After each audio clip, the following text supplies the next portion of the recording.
ងាយឈឺចាប់ងាយនឹងយល់ពេលឈួបរឿងវើក្នុងពេលនេះបងកំពុងតែមានអ្នកថ្មីហេតុផលអ្វីមកត្រឡប់ធ្វើល្អដាក់ខ្ញុំគិតយ៉ាងម៉េចបើដឹងថាខ្ញុំសងចិត្តស្នេហ៍ចិត្តនៅតែចាំមិនភ្លេចនោះធ្វើឲ្យយល់យ៉ាងណាឬគិតថាខ្ញុំមានមនុស្សម្នាក់នឹងចិត្តទៅនឹកសា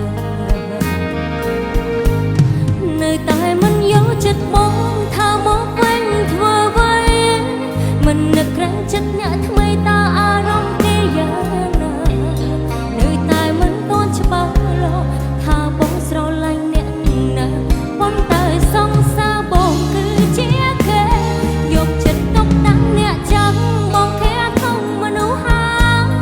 បើទុំជាបងស្ដាយក្រក៏វ័យគ្រប់យ៉ាងហួ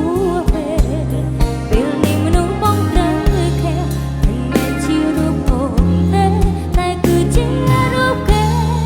ម្នាក់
ចិត្តទូទៅនឹកអា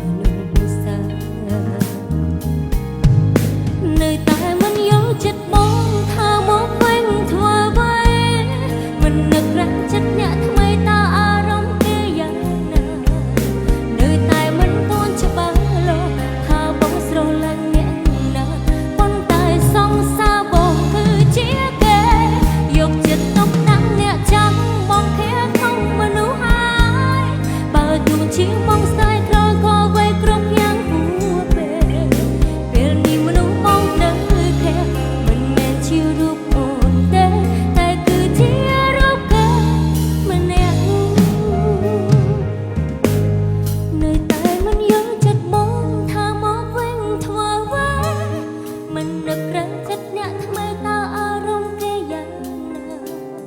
នៅតែមិនទាន់ច្បាស់លាស់ថាបងស្រឡាញ់